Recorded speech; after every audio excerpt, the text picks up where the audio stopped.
If you're trying to get approved for Veterans Readiness and Employment, this is a great tool for you to use, especially when it comes to that first meeting, or if you're still trying to get your rehabilitation plan approved. This is a tool that you're going to want to know about. Oh, what a stroke of luck. So welcome back to the channel. If you've been here many times before, maybe this is your first time. Either way, if you're not already subscribed, please do so. Like or comment, even if you just say thanks for the video. That little bit of motivation helps me make more videos, and it helps push this content out to other people. If this video did help you out in any way, or if any of my videos have in the past, consider buying me a cup of coffee. I don't really make much money at all off of these, and it does take a lot of time and effort. The link is in the description below for that, and much appreciated if you do. Now let's get into it. When it comes to getting either approved for Veterans Readiness and Employment or getting your rehabilitation plan approved, one of the big planning items to use is bls.gov. If you've watched any of my past videos, you know that bls.gov is a great place to go to find information about the career that you want to get into. But what if you don't know what career you want to get into? You maybe have a certain set of skills, you have some experience, or maybe even you just have an idea of what you want to do as a job, or you know the type of job that you can do in the confines of your service-connected disability. Well, bls.gov doesn't really do a great job of that. You can find some great statistics on jobs and pay through bls.gov, but nothing as far as what can I do with my experience or what am I going to be doing on the job. And that's where this website comes into place, onetonline.org. Now don't get me wrong, bls.gov is still a great website and definitely a website that you should still be using. But ONET Online is a great resource not only to figure out some statistics and data about the job, but especially when trying to figure out what career you want to get into. So if you're completely blind, if you don't know what if you know you want to use Veterans Readiness and Employment, but you don't know what career you want to get into and you're kind of looking in the dark right now, ONET Online is a great place to start because it might help you sift through some careers and maybe give you an idea of what exactly you're fit for and what might interest you. Let's run through the website a little bit here to give you an idea of what it looks like. All right, here's the homepage you'll be brought to once you get onto ONET Online. The first thing I'll bring your attention to is this little box that says Attention Veterans.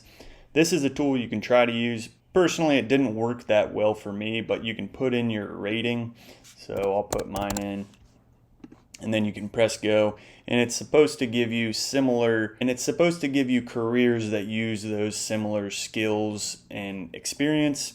I was a diver in the Navy, so there's not really a lot to translate that from the military to the civilian world, and the only result that I got was commercial diver, so really not too helpful for me. Hopefully for some other people it is a little bit more helpful.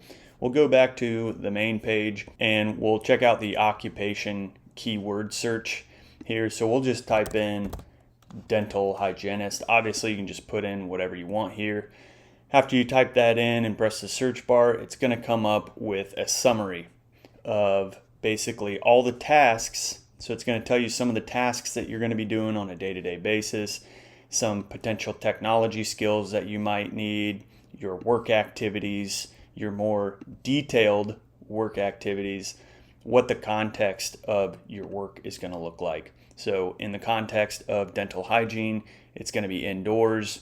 It's going to be a lot of repetitive motions. You're going to be doing a lot of stuff with your hands.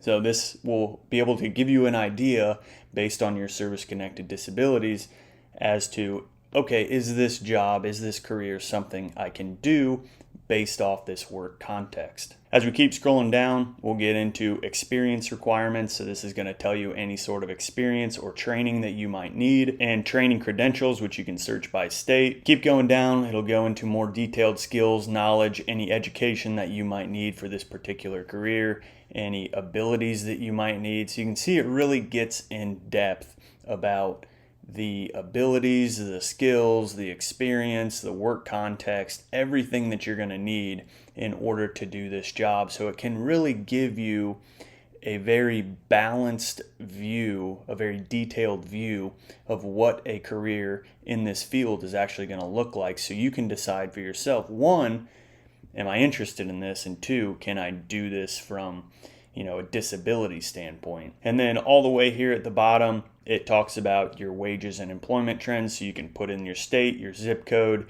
and kind of get an idea of what the salary is like for those positions. And all the way at the bottom here, you can even look at job openings. So you can look at what job openings are going to be like in your state, which can give you an idea of the supply and demand for the job. We'll scroll back up to the top here, and I'll click on details. And again, this is a lot of the information we saw on that summary page, but now this is just going to get even more in depth. So we're talking about tasks, we're talking about more detailed technology skills, all those work activities we saw from that summary page. It's talking about a lot of those, but now it's getting more in depth with those. What are you actually going to be doing on a day-to-day basis? What is a career in this field going to look like? I think that is often a very difficult thing about picking a new career, is you're not really sure about what you're going to be doing, and sometimes you can't really know until you get into the career. Well, this right here is telling you exactly what you're going to be doing. And then again, as we keep going down here, it's all that stuff we saw on that summary page, but now it's all just going to be a lot more detailed and really get into the nitty-gritty about what you're going to be doing. We can see education here for this particular career of dental hygiene. Most people, you just need an associate's degree. So this would be a great thing if you don't want to go to school for 4 years and you just want to do 2 years.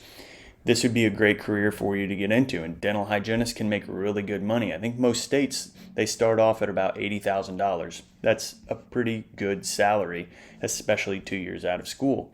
So that's another thing you can look at, consider. How much school do you want to be? Do you want it to just be a certificate? Do you want to be a bachelor's degree? Here's the abilities broken down, some things that you are going to need in this position: finger dexterity, near vision, you're going to need oral comprehension, manual dexterity. So if you don't have very good manual dexterity, aren't very good with working with your fingers, this probably isn't a good field for you to get into. Building on top of that is this interest section. Think about yourself as a person. What type of person are you? Maybe go out and take a few personality tests so you can get an idea of what kind of person you are, what kind of traits you have. And then you can come in here and look, okay, this dental hygiene position, it involves some social activity. I got to be investigative a little bit. I got to be realistic, which involves building, repairing, investigating teeth, whatever it is they do. And those are some skills, those are some interests that you are going to need to have in this career. While you can see at the bottom, this 2 for artistic, you're not going to need to be very artistic for that. You can do that same thing with the work styles here. And then again, we get down to the wages. Go check your city, check your state for what kind of wages you're going to be making. So all of this, and I'm only scratching the surface on this website. I'm sure you can get a lot more in depth into this. So it is definitely worth going to check out. I hope you found this helpful. If you're searching around in the dark, not really sure where to go next, hopefully this gave you a little bit of a direction. You may seem lost now, but don't stop pushing, don't give up hope, and good luck.